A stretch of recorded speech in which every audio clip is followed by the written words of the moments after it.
Good afternoon, everyone. Today's event is guest speaker is Mr. Pushpanadam from the University of Maharaja Sayaji Rao University from Baroda. Hello, sir. Before we start the session, I would like to give some guidelines. So there will be a Q&A session for this event. It will happen towards the end after sir has concluded his talk. So if you'd like to ask him a question, please type it down in the live chat option. It's there both on Zoom and on YouTube Live. Please keep the questions concise and brief so that sir can, read them through and answer.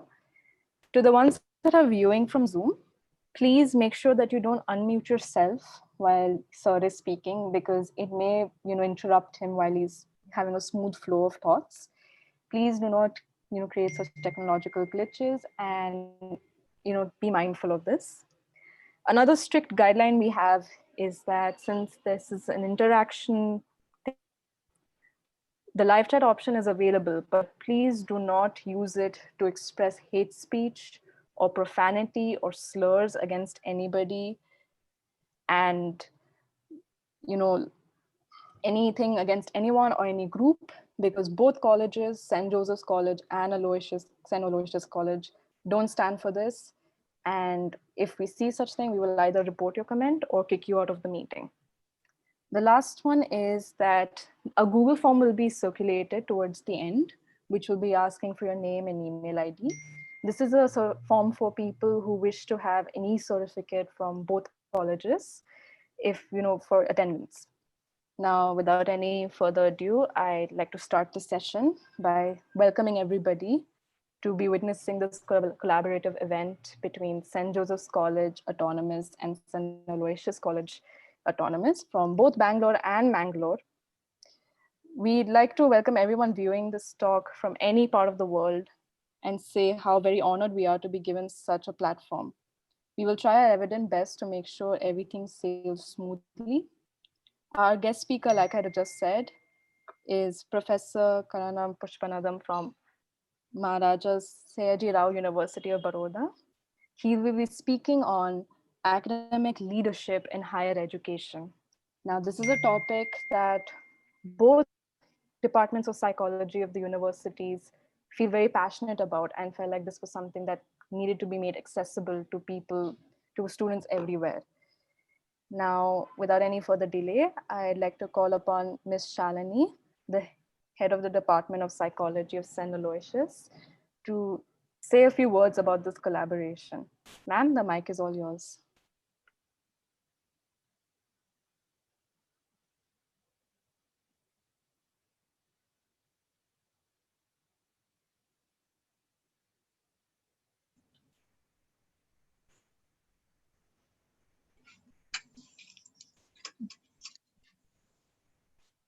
A very good afternoon to all the participants.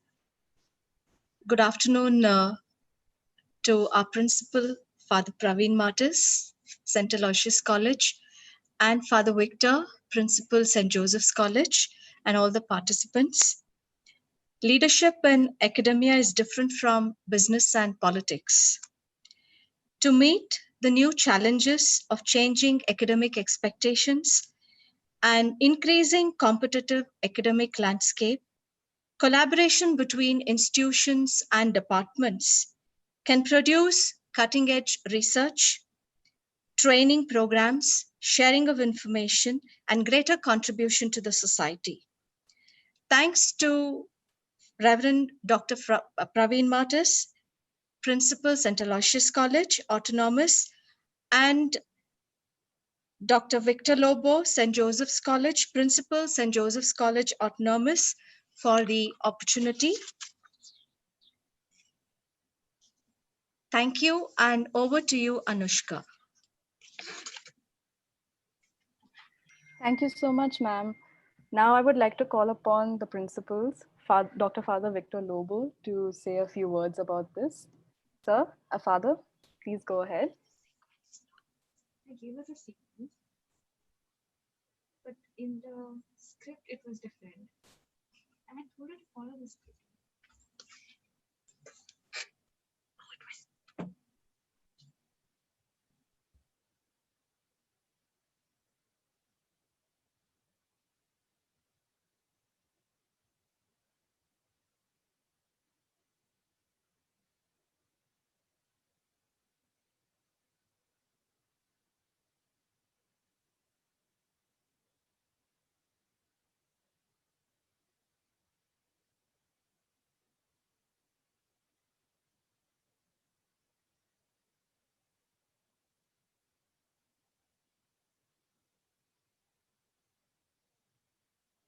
Father will just join us in a minute. It's a technical glitch.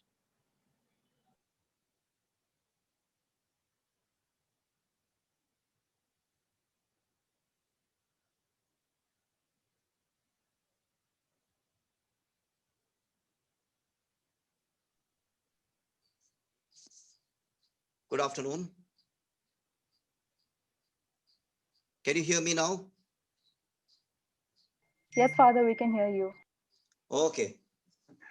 First of all, mea culpa, because there's some technical glitch here on my computer, so I have to come on my mobile. First of all, a leader is a visionary.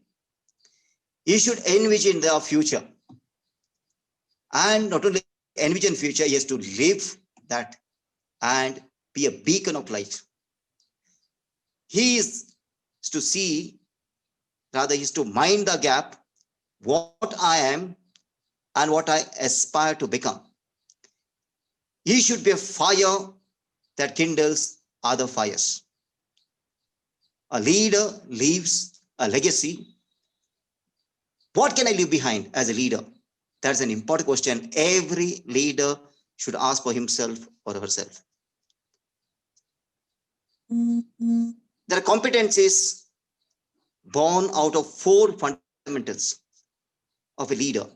First is worldview, second culture, third language, and fourth relationship.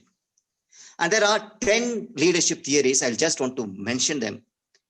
First, the great man leader theory. Second, the trait theory of leadership. Third, the skills theory of leadership. They are theoretical skills and also people skills. Fourth, there is a style theory of leadership, people-friendly leaders. Fifth, situational leadership, conceptual skills. Sixth, contingency leadership, the leadership change, and you have to say if the things don't change, you have to change the leader. Seventh, the transactional leadership. Eighth, the transformational leadership. Ninth, leader-member exchange theory. And the 10th, servant leadership, wherein people follow the leader out of love and gratitude. I thank St. Aloysius College Autonomous Bangalore and St. Joseph's College Bangalore for this unique opportunity to us, wherein there is academic leadership is discussed, not only discussed, it is enhanced in us. So all the best.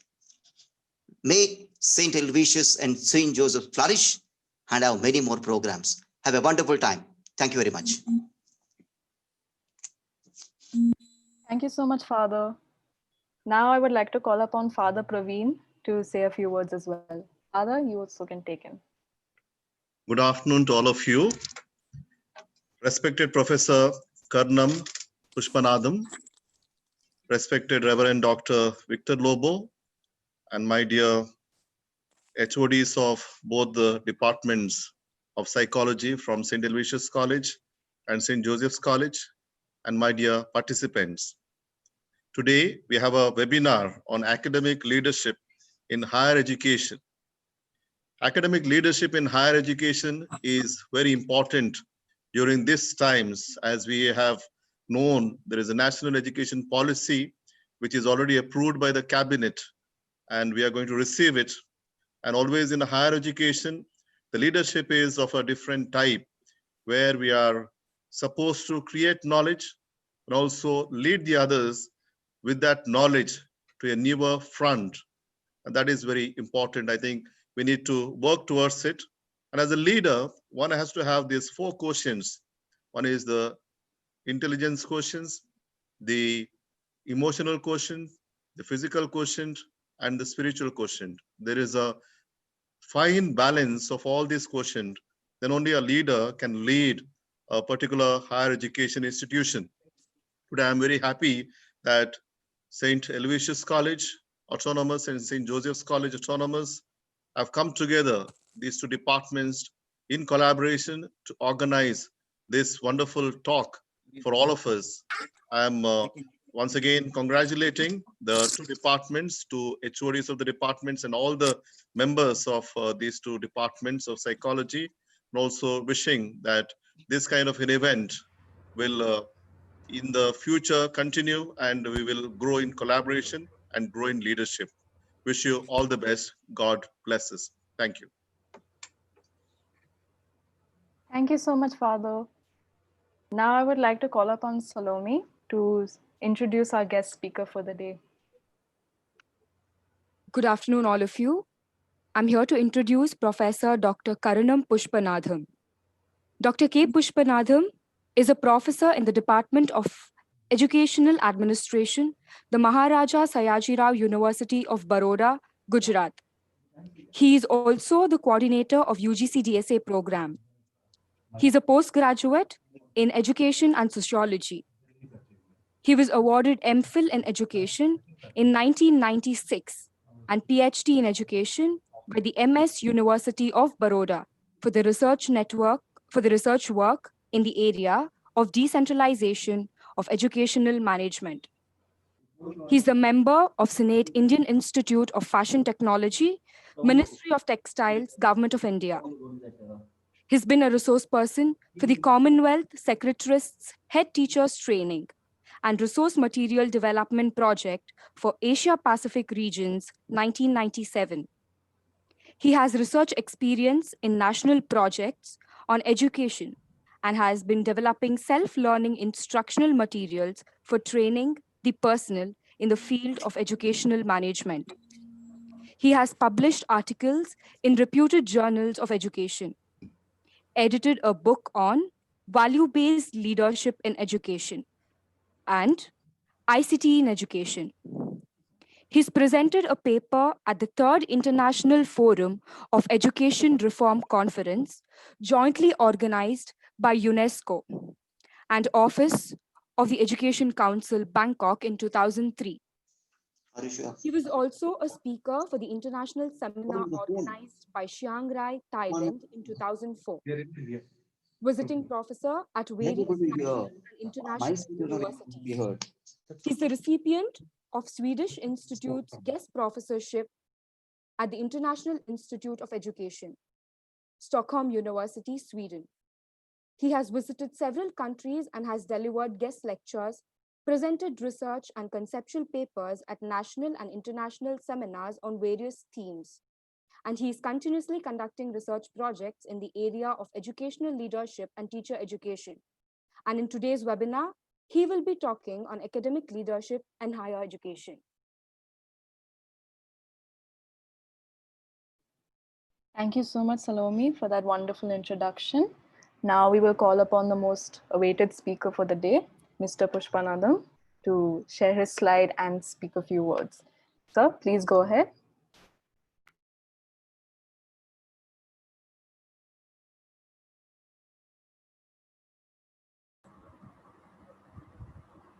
Very good afternoon to all. Reverend Father Praveen Martin, Reverend Father Vikram Lobo, Dr. Shalini, and the distinguished faculty members of both the colleges, and my dear students. I'm extremely happy today to be with you all to share some of the aspects that are happening around amidst of pandemic, social distancing, sanitization, safety measures, digital learning, and the other side, the national education policy expectations and the mechanism to steer the leadership in the institutions. Friends, I'm very thankful to both the colleges for inviting me to share on this very important topic, academic leadership in higher education.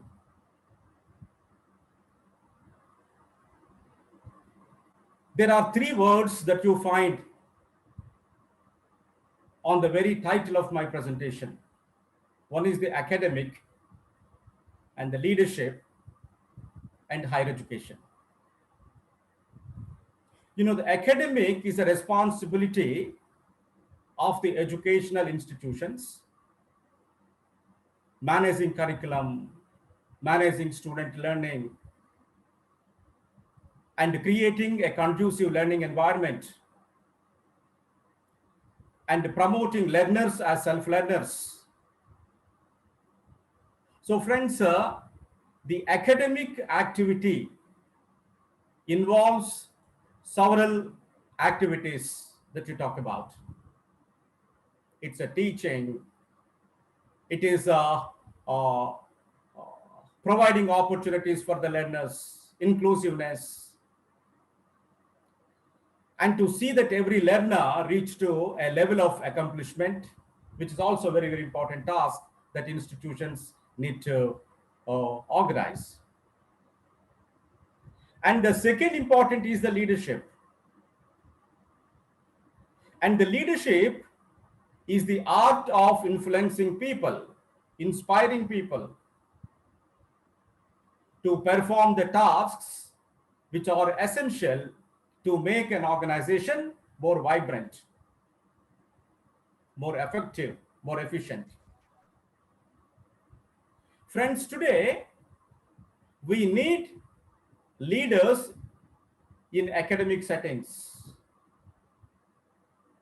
Why? Because the institutions of higher learning or the institutions which provide a lot of learning experiences to the students, thereby the students will get into the world of work. Therefore, deciding what is essential for a student to undergo during the period of graduation or the post-graduation or the life of the college or the university, thereby he becomes an independent, productive citizen of the country. Friends, most of the time we listen a kind of a comment saying that universities or the ivory towers, they are not reachable to people. And the comment usually you hear is the kind of teaching learning that takes place in universities or the colleges are basically dimming the diamonds and shining the pebbles. Friends, we need to rethink about the kind of comments, observations that we listen in general, and try to look into what is this concept of a higher education is all about, and what is that higher in higher education. Is it a high-rise buildings? Is it a high-volumed textbooks? Is it a high level of intellectual discourse? Or it is something else? And then we need to understand that how this learning that is important in higher education is to be promoted in terms of the intelligence, the knowledge, the skills, inspirations. So friends, my first point of departure is leadership is not a position, and leadership is a passionate action. So the moment you talk about a passionate action,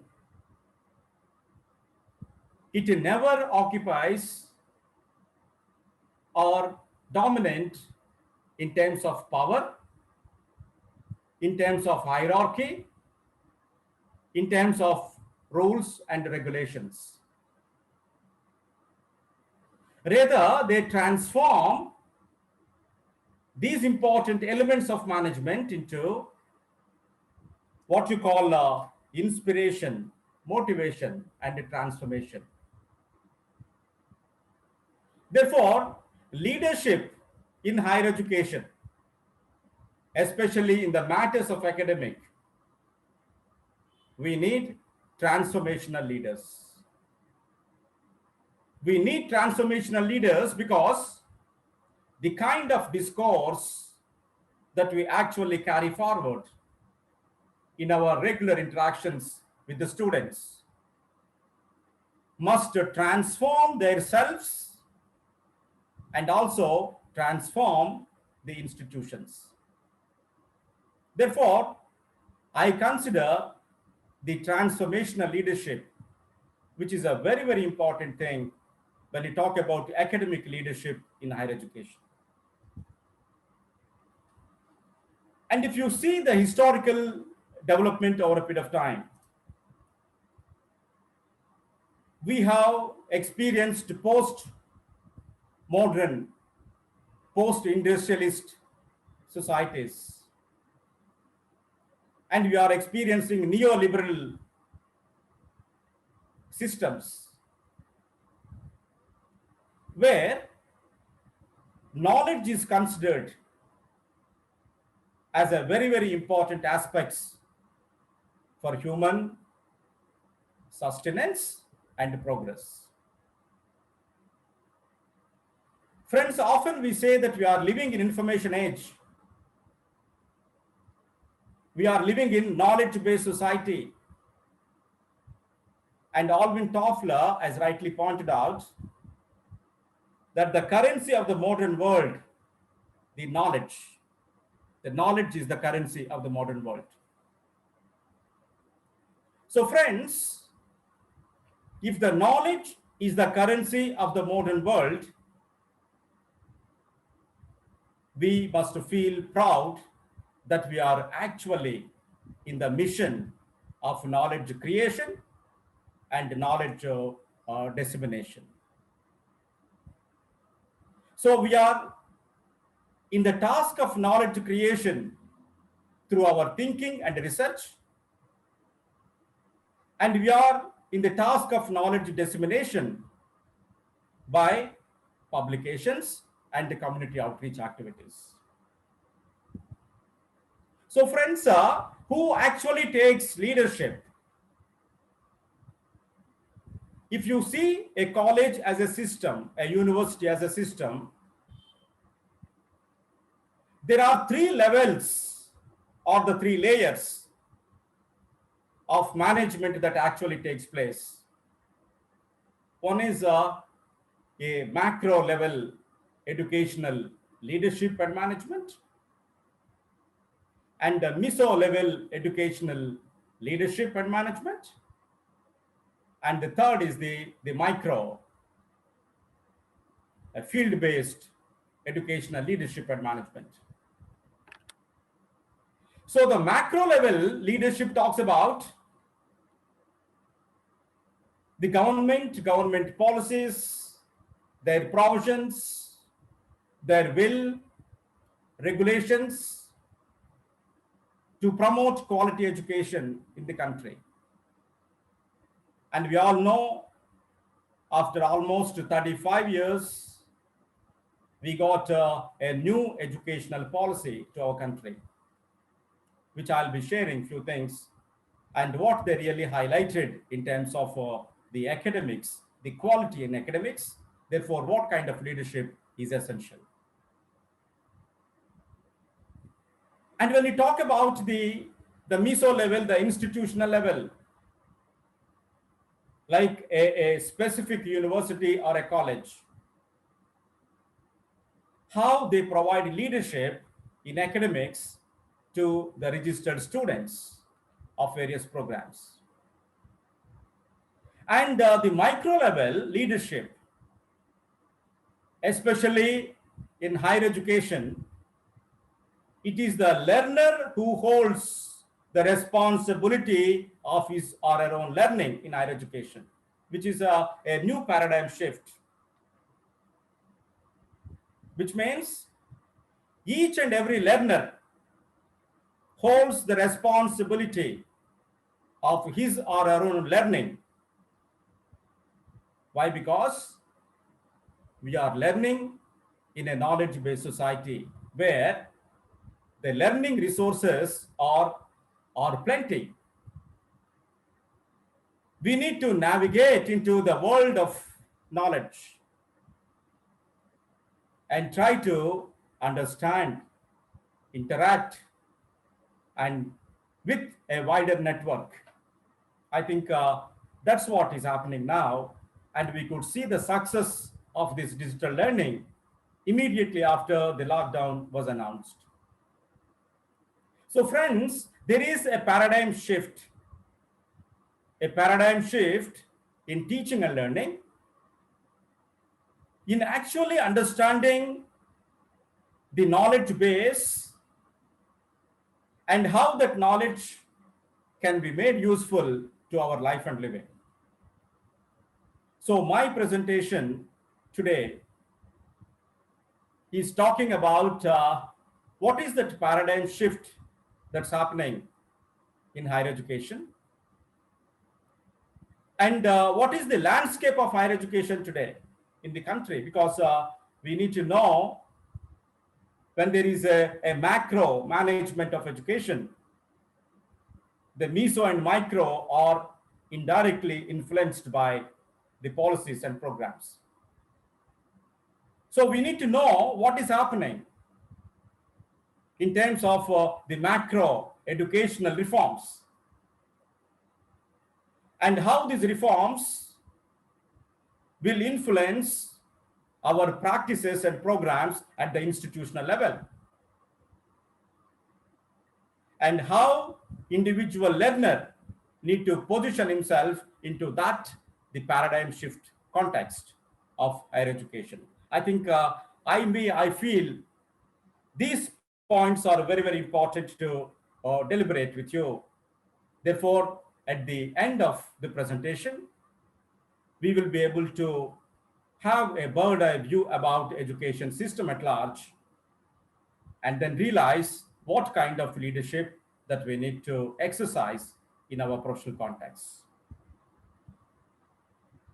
Friends, when you talk about higher education, unlike school education, there are three important responsibilities that higher education need to hold. One responsibility is teaching. Second one is research. And the third responsibility is extension. You know, the teaching linked to the learning, and therefore we always link the learning of the knowledge, learning of the skills, learning of the attitudes, and learning of the habits. Friends, I remember the famous UNESCO report, Learning the Treasure Within, which talks about the 4 pillars of learning: learning to know, learning to do, learning to be, and learning to live together. So now the higher education need to link the teaching and learning to meet the expectations of knowledge, skills, attitudes, and habits, which are very important for every learner to become productive and a good citizen. And the second important thing is the research. The higher education institutions are considered to be the knowledge centers because they generate new kind of knowledge through their research and development activities. Then who are the knowledge workers? You and me. All the teachers working in higher education are the knowledge workers. And all the students who are attached to higher education are also knowledge workers. They have a role to play in generating knowledge. Therefore, research component is a very, very important thing. Somebody said in the new paradigm of academic leadership, what is required is we need researching teachers and teaching researchers. Therefore, they need to go hand in hand. What you generate out of your research, you give it for public intellectual scrutiny. And then what you teach is a platform for you to research on various aspects of the disciplinary as well as the pedagogical. And the third is the extension activities, which are very, very important. That what you generate as a research should have some implications to society. And that talks about the institutional social responsibility. So to what extent our colleges and universities are contributing to the social development, working on the national priorities, and connecting the communities and creating a learning community, a knowledge community. Friends, this is what a higher education institution is supposed to do. And these are the expectations from the system's point of view. So keeping these expectations, the new education policy, the policy NEP 2020, has given a very detailed vision. The vision of the policy, if you read, it says,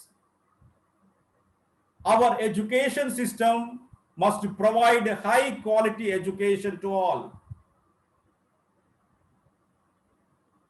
For what purpose? Thereby making India a global knowledge superpower. Friends, these are the two important words, messages the national policy gives to all institutions. Therefore, as a head of the institution or as a head of the department or the head of a particular course or a teacher engaged in teaching or a learner engaged in learning process, the basic aim that we must keep in mind is to think of high quality education to all for becoming or making India a global knowledge superpower. Friends, these two things never happens on their own. You know, somebody said quality cannot be accomplished accidentally.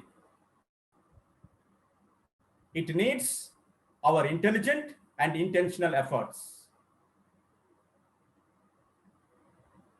But the quality is a continuous race. If you believe in best, I am better than the best. That's the kind of a competition which is happening around in neoliberal the societies, and that has impacted to education as well.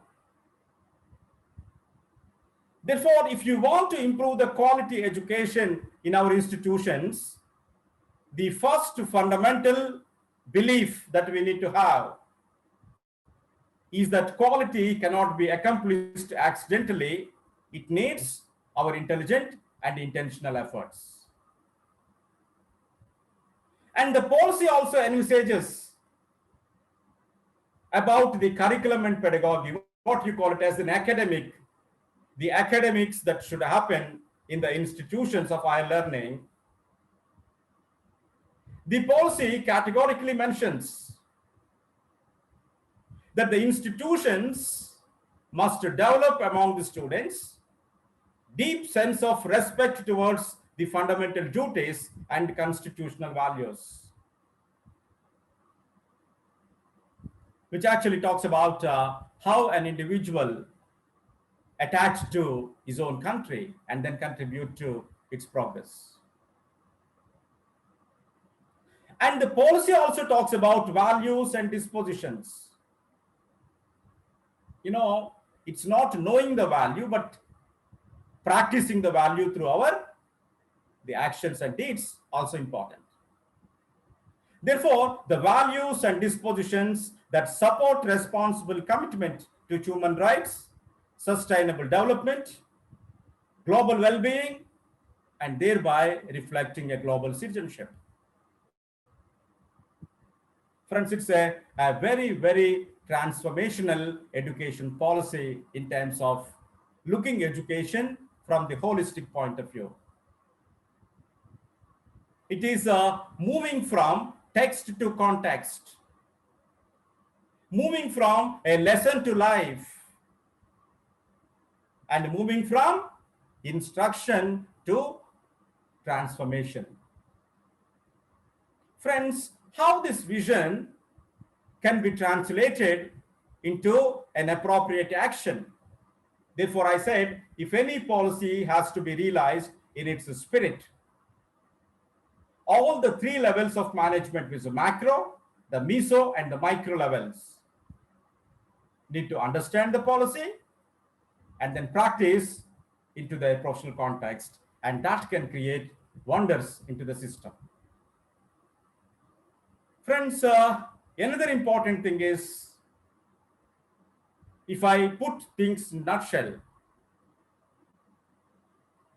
the academics that need to happen in higher education should focus about the three important C's. One is competency building, second one is the character building, and the third one is the citizenship development. We must develop competencies in our learners.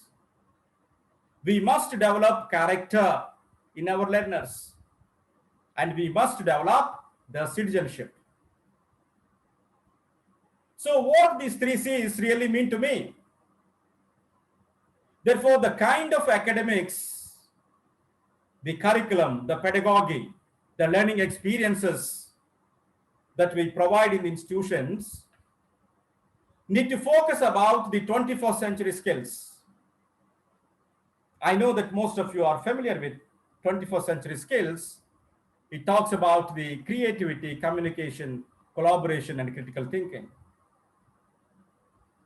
which are very, very important for knowledge-based society today. And unless and until we develop that, we cannot become the global knowledge superpower. And the character is Indian culture and values, holistic development, the personal transformation that actually takes place when we try to understand and imbibe into our practices. And the citizenship is the patriotism from national to global. Therefore, you realize that you are the citizen of a particular country, and you also understand that your role to contribute to global development. I think these three spectrums are clearly projected in our national policy on education. Therefore, my dear friends, it is our responsibility to create that kind of a culture in our institutions. You call it as an academic culture. And to create such kind of academic culture, we need to exercise the academic leadership, as I told, a transformational leadership that's required in academic institutions. Friends, the policy also talks about certain guiding principles, from access and opportunities to equity, inclusion, quality and affordability, autonomy and accountability, and flexibility and interdisciplinarity. So the policy actually taken these principles into consideration when recommending for creating the academic environment in the institutions. So the first thing that he talks about is the holistic education. Education of the mind, education of the soul, and education of the body. You know, we talk about our father of the nation, Mahatma Gandhi, talks about the 3H education: your head, hand, and the heart. So the policy also recommends that every institution should talk about the intellectual, social, emotional, spiritual, and the physical development of the learners. Thereby, what is that environment, the academic culture, academic environment that we need to design in the institutions follows, and this is the first indicator. The policy talks about the holistic education. Friends, when you have such a broad policy, thinking about a wider transformation, we also need to understand what is the present the ecosystem of higher education in our country. I want all those who are actually serving in higher education, the faculties, the leadership, and also the students, should know about what is the kind of higher education that we have in this country, and thereby how these policy expectations can be better accomplished, and what kind of the strategies and actions that we can really implement it. Friends, if you see the AISH report, All India Survey of Higher Education 2018 and 19, we have something like 40,000 colleges and something like 993 universities in this country. So this number, if you see, increased over a period of time.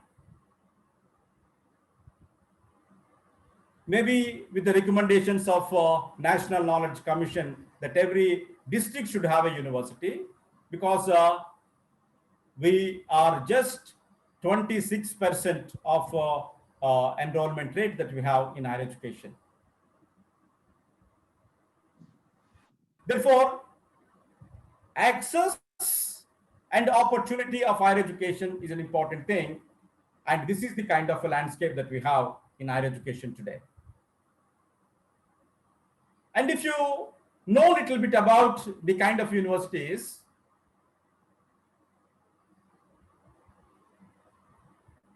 we have 385 universities which are privately managed in this country. We have 394 universities are located in rural areas. We have 16 universities which are exclusively for women. And we also have several open universities which are promoting distance education. So the composition of universities, if you see, they are privately managed, they are the government based, they are in rural areas, they are exclusively for women. And we also have certain the standalone institutions, which are actually the technical and management institutions, which are also running in this country. And one thing I would like to point here is 60.53 colleges are located in rural areas, out of which 11.4 colleges are exclusively for female. So the inclusiveness concept that you understand, the higher education is not restricted to the urban areas alone, but we also have opportunities in the rural areas and also promoting the women in higher education as well.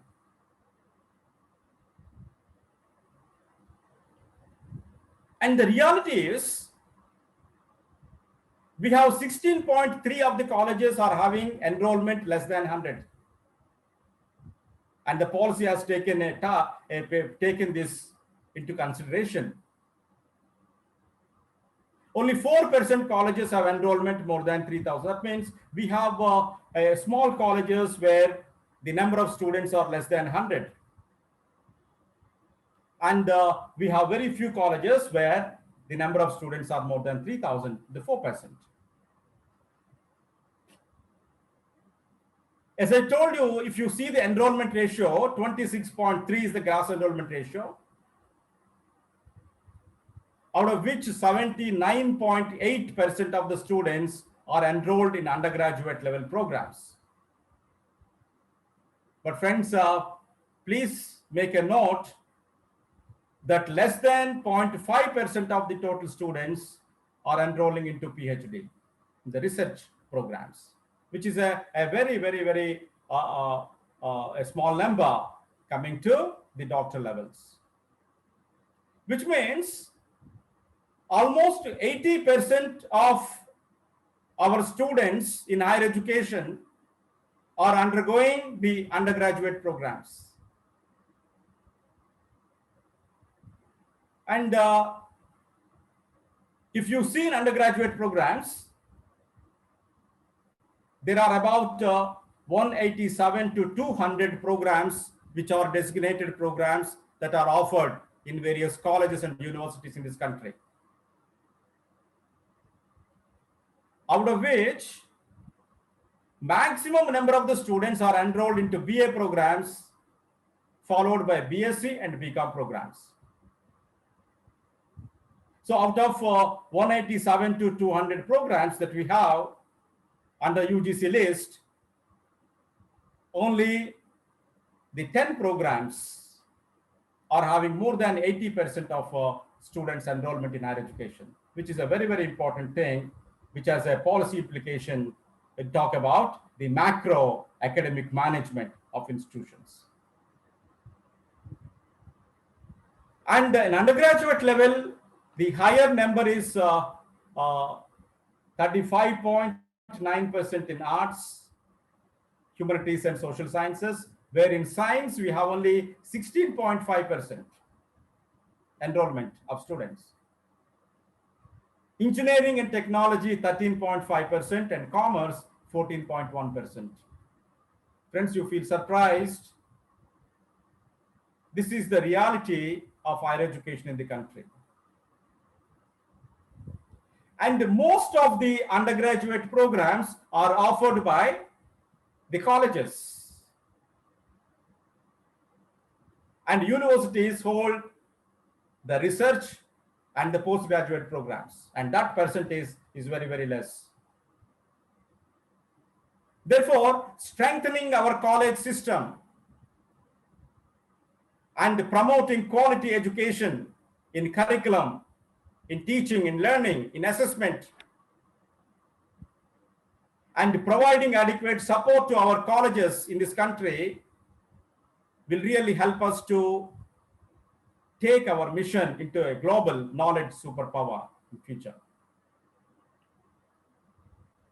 Friends, the other the data which you have also talks about certain necessities that we need to initiate to bring quality in higher education. Therefore, to shape this, to promote quality into systems of higher education, the government of India has come out with certain flagship programs. I'm talking about the macro academic management, academic leadership by the governments.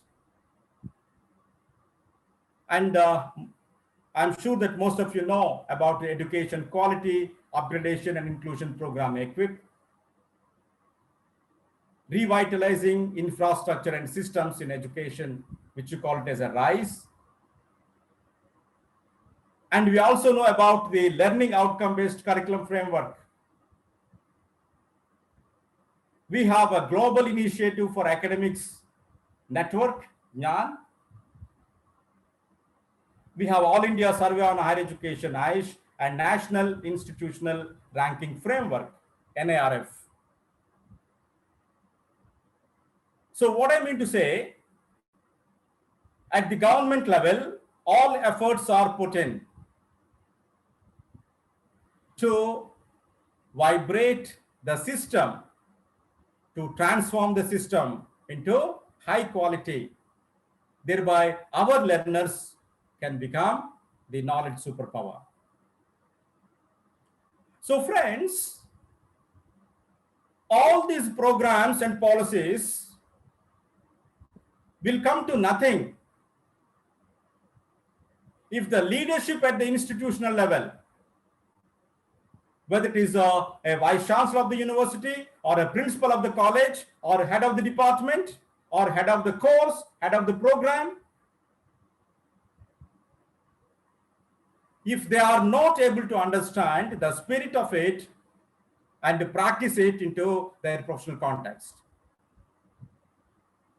Therefore, the leadership has to be seen in an integrated whole if you really want to bring any transformational change in the education system. One is the political will, the initiatives of the government through policy and programs, and the integration of these policies into the institutional plans, and translating the institutional plans into effective classroom activities by the teachers. Therefore, it is an integrated model. And if you want to bring transformational change in academics, the integrated model only applies, and therefore we are all responsible to hold here. So friends, the National Education Policy 2020 gave some very clear, what you call the guidelines for institutions to understand, plan the activities and implement into the context. As I already discussed about the holistic education. And the second important aspect is the multidisciplinary education. As you know,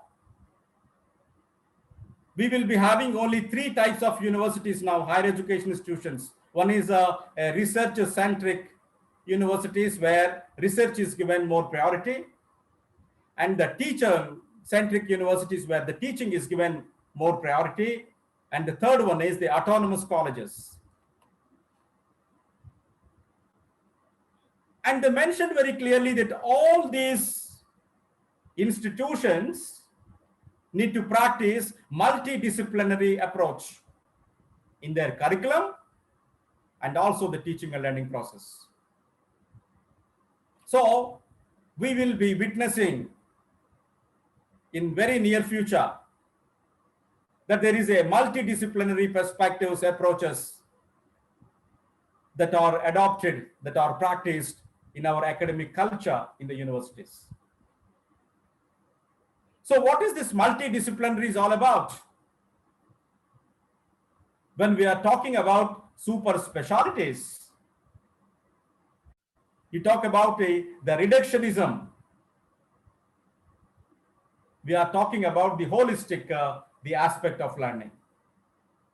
So multidisciplinary approach invites the disciplinary knowledge from various other disciplines to understand a problem or to address a particular issue with the knowledge of the other disciplines. So it is an integrated whole of the knowledge.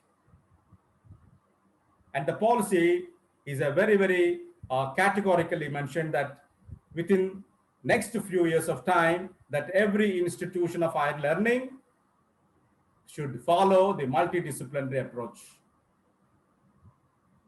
whereby the institution offers all kinds of knowledge domains which are very much important for the the very concept of university, the very concept of higher education. Friends, the NEP also talks about skill-based vocational education. It talks about internships. It talks about the skill-based collaboration with industries. It talks about the research culture in the institutions. The policy highlights about technology-enabled blended learning models. It emphasized on choice-based credit system, establishment of a credit bank, whereby learners choose as per their interest to meet the particular qualification of a graduates.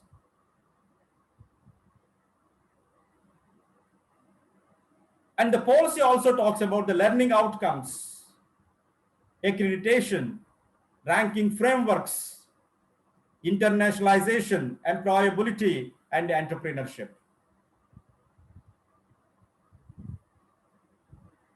And they actually talked about what do they mean by these different the riders that they want the higher education system need to focus on. Therefore, friends, when we talk about the leadership, academic leadership in higher education, our basic goal is to translate these riders of policy into effective programs in our institutions. And all these things basically evolve over a period of time. It cannot happen all of a sudden. So it evolves not accidentally, but it evolves with our concerted efforts, our thinking, our collaboration, our actions. Therefore, the leadership in the institution is a very, very important thing. And this leadership is not based on the power, but based on the inspiration. Friends, in the literature of leadership, there are two kinds of power bases. One power base is the positional power, where individual holds power due to the position that he holds in the organization, as a principal, as a leader, as a vice chancellor. And thereby, with the position, there are certain powers which are attached. A power of rewarding someone, a power of punishing someone, a power of promoting someone, a power of demoting someone. But friends, please remember, in academic leadership, we must exercise less of positional power and more of personal power. And the personal power is the power of your knowledge, is the charismatic power, is the power that influences people's lives and living, and the power that inspires the young minds to reshape their lives, redefine their lives. I think that kind of a perspective is essential if you want to make all these recommendations of NAP 2020 to become real in our institutions. Friends, one important thing that the entire teacher fraternity need to think and understand. There are 5 important things that are very, very important to understand. One is learning to be courageous in trying new teaching methods is important.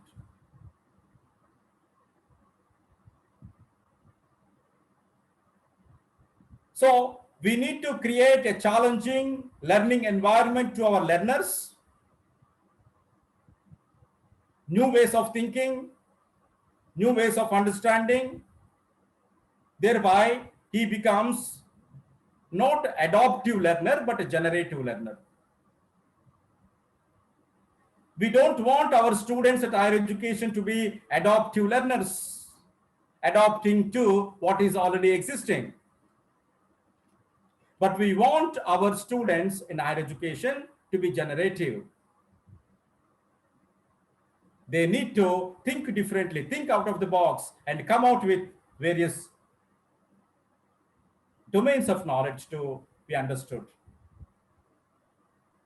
The another significant thing is learning to trust students and colleagues and displaying our own being as a trustworthy to others. Friends, when you talk about academic leadership, it is a leadership for learning. And the leadership for learning begins with trust your students and colleagues and be trustworthy to yourself and to others. You know, there is a common saying in academics that we, the teachers, we live together but in isolation. But now to break that isolation in the institutions, develop that collegiality, the social capital, eliminate the fear in students as well as the colleagues.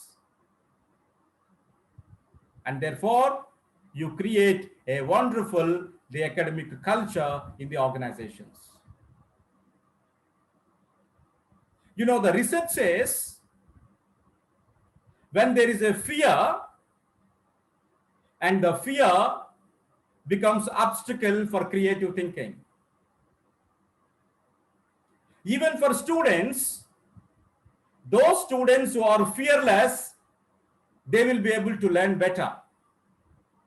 Therefore, a leadership for learning, the academic leadership, must find out ways and means to develop this social capital in the institutions. The social capital is trusting our students, trusting our colleagues, and creating an environment of mutual respect and understanding. I think that's very, very important to realize the kind of the vision that we are actually talking in national education policy. Friends, learning to be authentic in our teaching is also important. And higher education, what happened? The authentic teaching is important. Authentic teaching requires a lot of knowledge base on the part of a teacher. It's not the textual information, but his own reflection and experience, his own findings. And therefore, he will be able to develop that kind of a critical thinking and leads to creative thinking. So friends, the authentic in our teaching is also important. Therefore, a continuous professional development of teachers to upgrade their knowledge and skills, which is a very, very important to realize our national education policy goals. And another leadership for learning is to be more aware of ourselves and of others. Friends, nowadays the kind of cases that we come across, a highly qualified, the people, highly accomplished people, how they take sudden decisions about their life and living.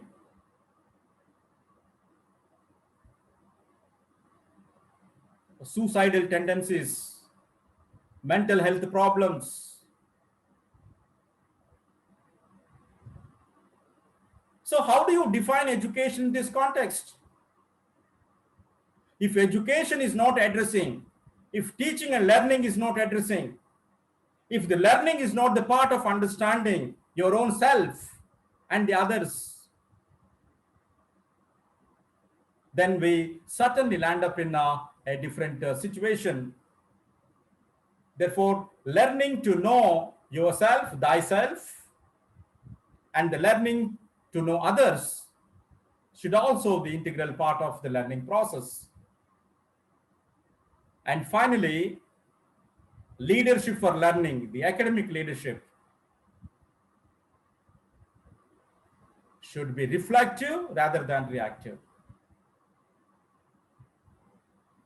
You know, there is a huge difference between the reflective practice and the reactive practice.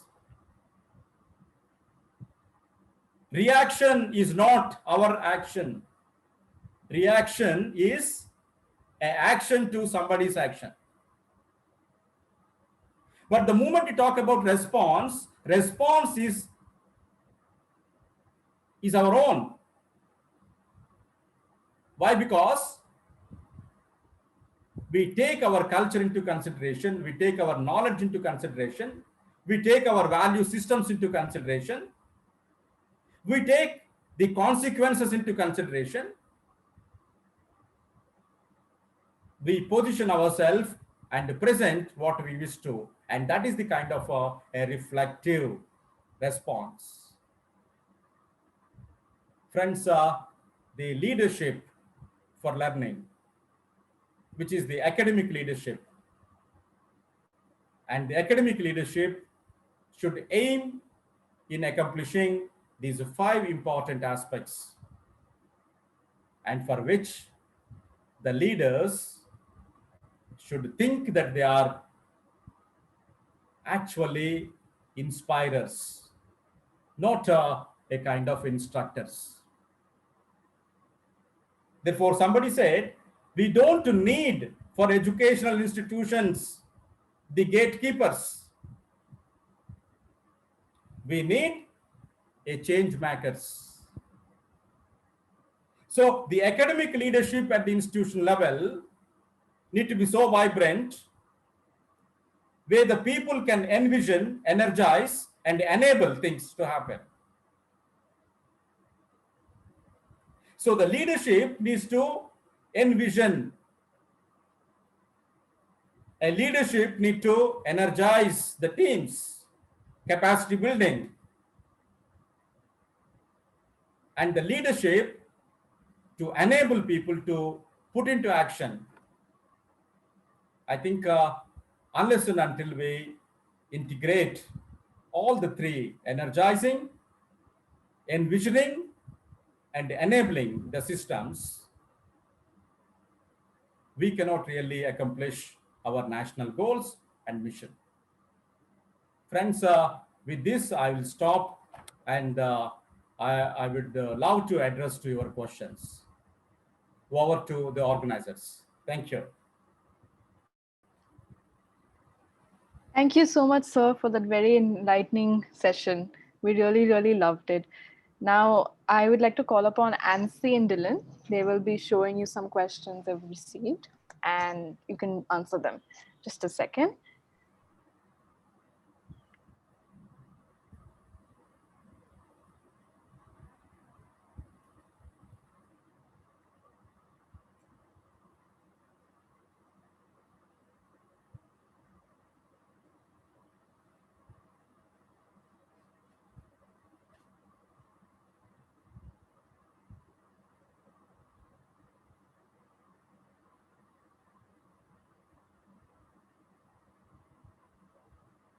Yes, please. Are there any questions now?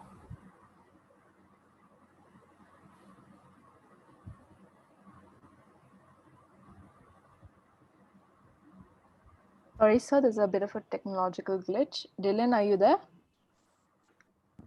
Hi, good afternoon, everyone. Thank you for that very inspirational talk, sir. So the first question is professional development important for academic success in higher education? I think you are showing some questions now. Yes. Okay. That's wonderful question. Professional development, whether it is important for academic success in higher education or not. Friends, please remember, with the yesterday's knowledge, we cannot address tomorrow's problems. Very well said. With yesterday's knowledge and skills, we will not be able to address the future, the academic demands. Therefore, what is required? We need to continuously upgrade our knowledge and skills. And friends, the National Education Policy has clearly mentioned that there will be a professional standards framework for the teachers in higher education as well. Which means if you are a teacher in higher education, if you want to continue as a teacher in higher education, you need to be active in your professional pursuits. You know, usually we say that you prepare a notes once in your professional life and you use it throughout your service. That's the kind of a comment usually we listen from in general. But the national policy says a teacher need to upgrade the kind of knowledge and skills time to time and to display and to map with the national professional standards framework of the country. Friends, this shows that we need to upgrade in our content, in our methodology, or in our perspectives in terms of research and development activities. We have different HRD centers established, human resource development centers attached to universities, where they organize refresher courses in the subject domain. But my personal research shows a teacher-initiated professional development program has more impact than a generic programs of this sort, which means if the desire to progress academically, professionally, if it comes from a teacher itself, that there is a greater degree of willingness on the part of the teacher. When there is a greater willingness on the part of the teacher, that leads to the greater acquisition of abilities to be effective in the system. Therefore, professional development is a key factor for academic success in higher education, and there is no exception. Thank you. Yes, sir. So the next question is, what is the most effective method of online teaching to ensure that weaker students are not left behind during the COVID-19 pandemic? You know, unfortunately, what is happening in the digital learning mode now, we must confess that we were not prepared to handle digital learning environments. Neither we were prepared, nor we were exposed to earlier. When the pandemic situation started, lockdowns were initiated, social distancing was the only solution. And then we were looking for the alternatives. We found this a ray of hope, a hope of island as a digital media. And then we tried to actually equipping ourselves through our practice, the skills required to be an online teacher. Therefore, what is happening? We were trying to replicate the real classroom teaching through our virtual mode of teaching as well.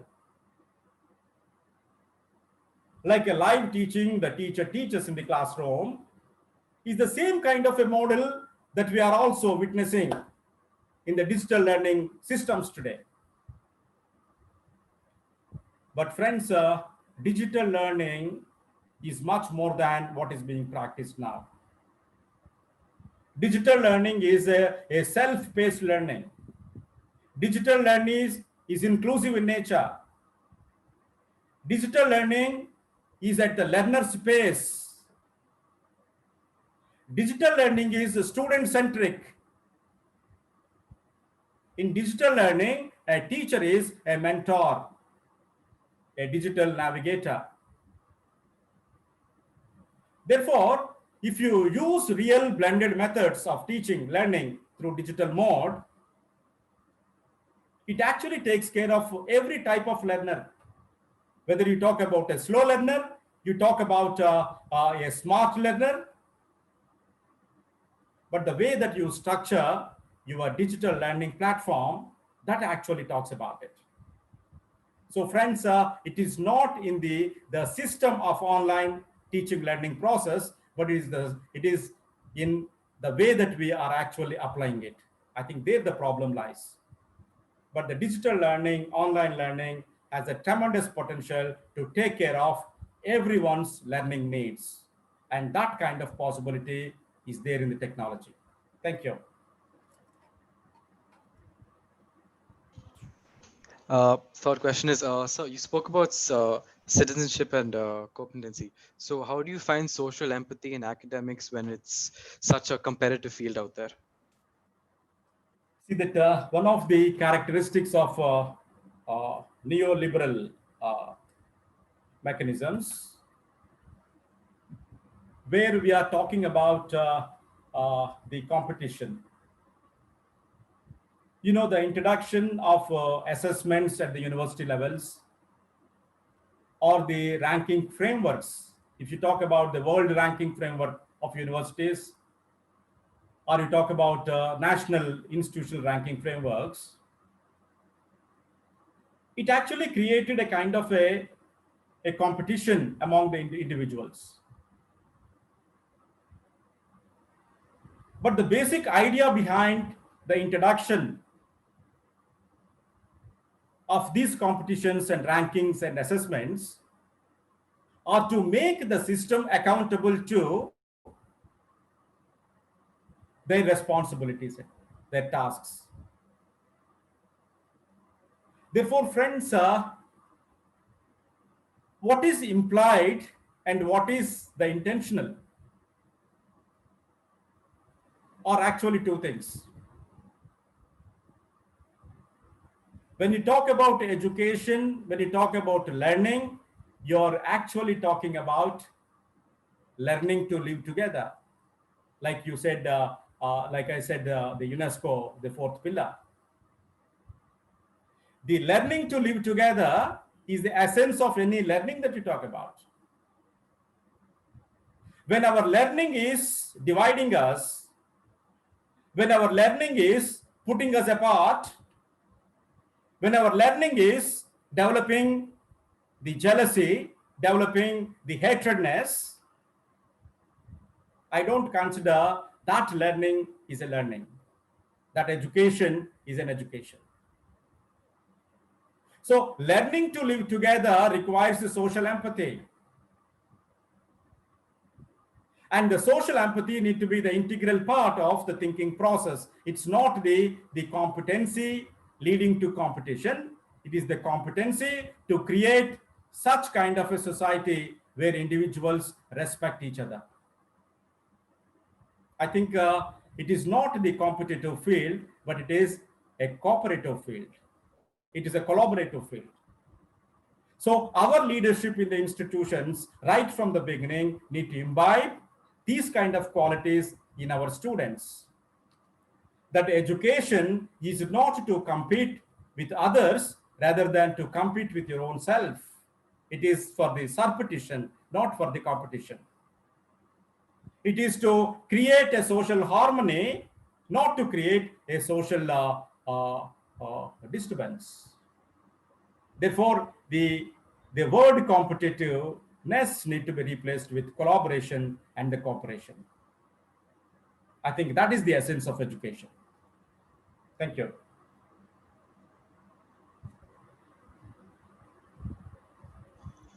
Next question is, what is your opinion on reservation? Yeah, this is the national commitment through our Constitution of India, understanding about the diversities that we have in this country in terms of the class, in terms of the creed, in terms of haves, have-nots, the regional. And the aim is to be inclusive, promoting equity. There are certain strategies which the government follows, and thereby we could see the kind of change in particular social groups, how they have progressed over a period of time with the help of certain provisions of inclusion made by the government. I think these things have to be seen in a more proactive way. Thank you. The last question is, how will education contribute to enhancing our leadership traits? Yes. If you see the definitions of education, and several Indian philosophers, Western philosophers, have defined education, and the basic essence of it is emancipation. Education is to emancipate.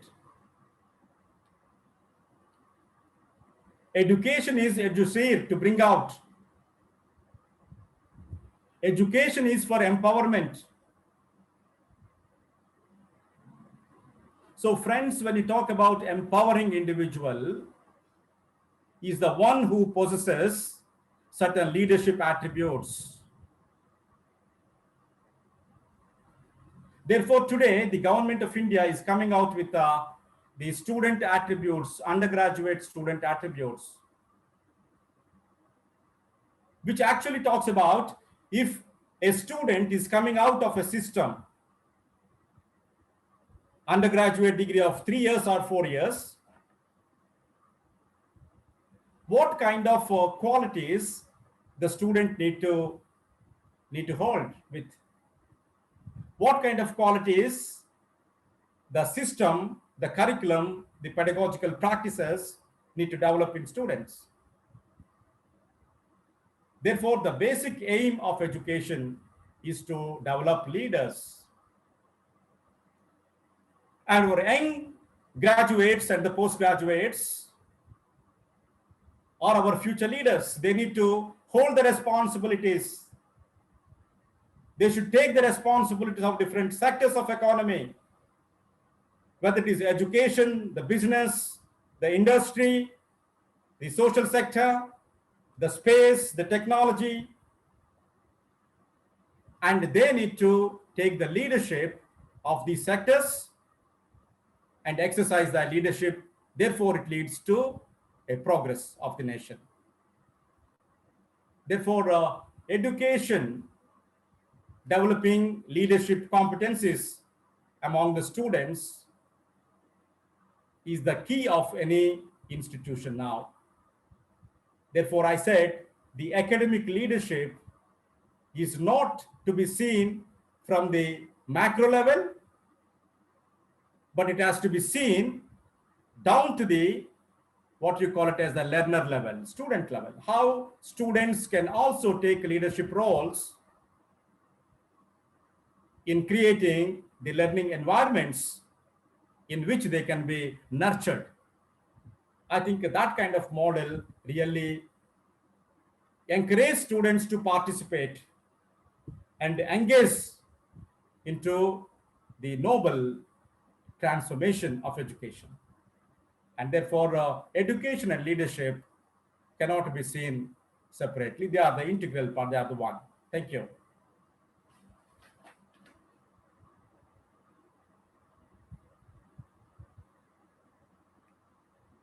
Yes, over to organizers. Any questions more? Thank you so much. Does anybody else have any questions? You can enter it in the chat, or if you'd like, unmute yourself and ask.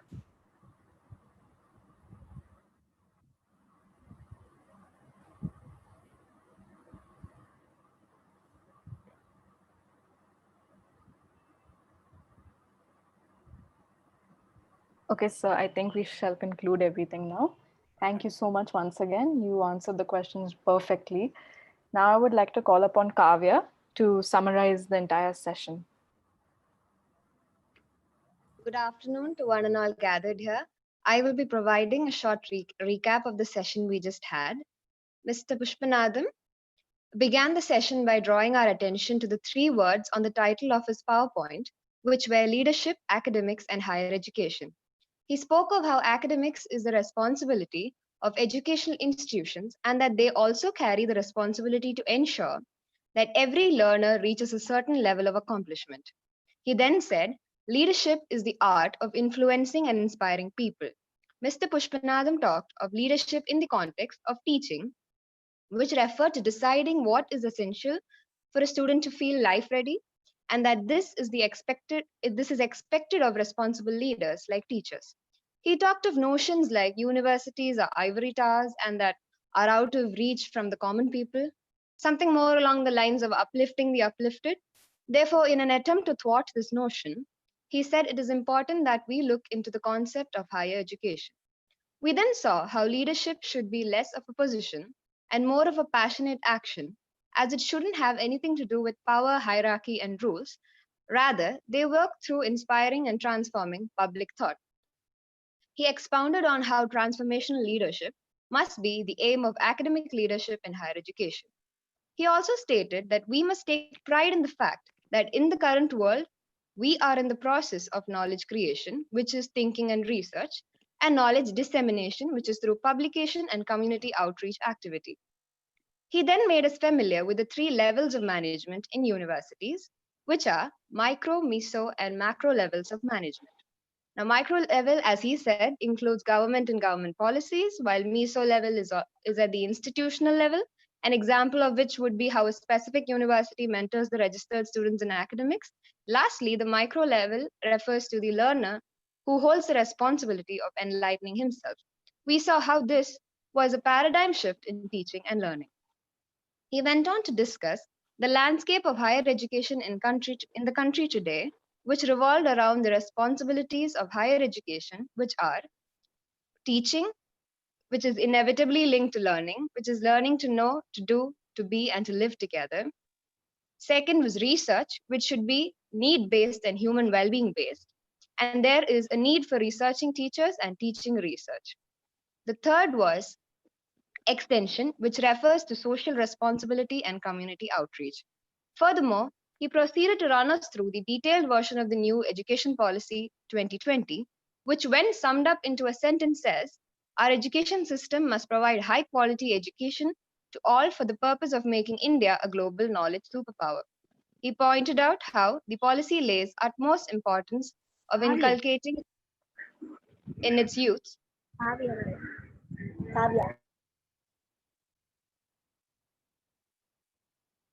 which when summed up into a sentence says, our education system must provide high quality education to all for the purpose of making India a global knowledge superpower.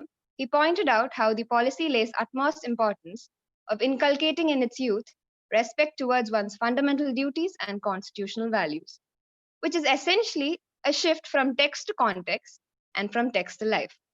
In a nutshell, the academics that need to happen in higher education must revolve around competency building, character building, and citizenship development. He went on to explain how academics is no longer confined to just one area, but rather includes intellectual, social, emotional, physical, and spiritual education, and that this is what the present ecosystem of higher education must strive to achieve. He dwelled upon the Government of India flagship program, of which the primary aim is revitalizing educational and infrastructural systems and global initiatives for academic networks and national institutional ranking framework. He mentioned how at the government level, all efforts have been put in order to uplift students across the nation. As a leader acts as the bridge between such policies and students, it is important that they require students to avail these policies, and it is crucial that transformational change is integrated in the institution by adopting such guidelines and initiatives. Ultimately, the aim must be the creation of a conducive educational culture through the leadership of learning, not just in higher education, but education in general.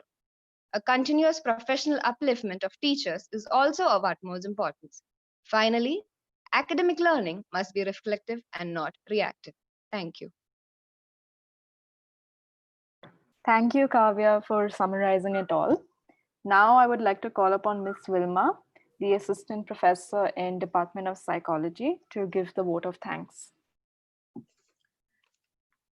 Good evening, one and all. On behalf of Department of Psychology, St. Aloysius College, I take this opportunity to express our gratitude towards people who have contributed for the success of today's webinar. I express my gratitude towards both the principals, Dr. Father Praveen Martis, Principal, St. Aloysius College, Mangalore, and Dr. Father Victor Lobo, Principal, St. Joseph College, Bangalore, for their constant support and encouragement. Professor Karanam Pushpanadam has given us his valuable input and insights into today's webinar. Thank you so much, sir. I thank Department of Psychology, St. Joseph's College, Bangalore, for their collaboration and looking forward for joint ventures in the future. I thank Dr. Shalini Ayyappa, HOD, Department of Psychology, St. Aloysius College, Mangalore, and Ms. Neeta Pereira, HOD, Department of Psychology, St. Joseph's College, Bangalore, for organizing this webinar and giving us an enriching experience. Today's MC, Anushka Saha, has moderated the event beautifully. Thank you, Anushka. And I also thank all the core committee students of both the colleges for their active involvement. Finally, I would like to thank all the participants for your active participation. Thank you, one and all.